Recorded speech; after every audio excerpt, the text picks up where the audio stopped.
खुलुमबाय आंनि नामा बिनुला बसुमतारी गामियानि लावजरा मा जादों जाथाया मैयाहाय जोंना 7टासोआव बारहुंखाजों जोंनि बे हेन्दलुम मिसना सेस बारजों उरायजोबदों आरो दा लेथेर फेथेर जानानै दङ सिंथां मालायनि न'आव गोलैहैनानै गासिबो लेथेर फेथेर जानानै दं दा सिबो दंमोन बे सिया गिसि जाजोबनानै जोंहा फोरानगासिनोसो दङ सिदागासिनो दं औ सिदागासिनो दङ मोनबेसे सेल्फ हेल्प ग्रुपआव सिदायोमोन बेवहायथ' गोबाङैनो दङ सेल्फ हेल्प ग्रुपआ जोंना बिअबो दङ नालाय बिअ मोनसेयाव जोंना 10टा ग्रुप थायो ओमफ्राय दा बे 10टायावहाय जोङो माबाया 8टाया रानिं सरकारि न'मोन बियो सरकारि न' औ बेसेबां बोसोर जाखोमोन बेखौ खालामनाया नै बोसोरथामसोल' जादों दा मा खावलायगोन नोंथांमोना सरकार दा जोङो सरकारनिसिम बेखौनो खावलायनो सानो दा जोंहाथ' दानो थाखाय सुबिदा नांगोन ना साया गैया सायख्लुम गैया दाथ' नै एखेबारे जारला जानानै दं आरो अखा बोथोर दाथ' जोंनो थाबैनो न'खौ मोजां खालामना होयोबा जोङो मोजां मोनगोन आरोखि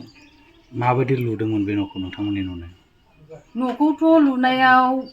कन्ट्रेक्टरफोरनि आखाइसो जाहैबाय नालाय बेवहाय जों जेबो माबा खालामखायाखै आरो नायफादों जों एसे एनैया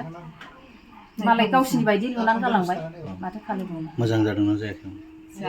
जोंथ' फसायाखैमोन न'खौ ओमफ्राय जोङो जोंनि बायदि थिनाय बिसोर मानियाना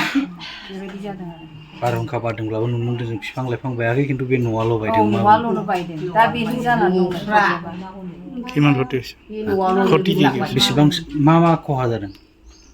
दा नैबे थिङाथ' गुरसिबो गैखाथारला एकदमबारे लहा लहि बायजोबनाय आरो हनै बे लिंथाराबो सेस बायजोबखानाय आरो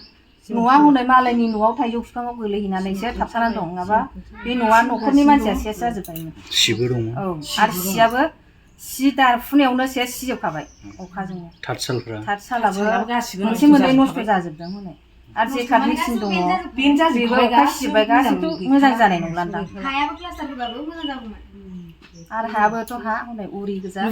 उरिजों नस्थ' जाजोबबाय फ्रेमफ्राबो सिङाव सेस नुजेननायावनो जों बेबायदि नुनाङा जेकाट मेचिन 30टा आसेलै नस्थ' आरोखि सब बिदिया गासिबो बेन जानाय बुस्थुखौसो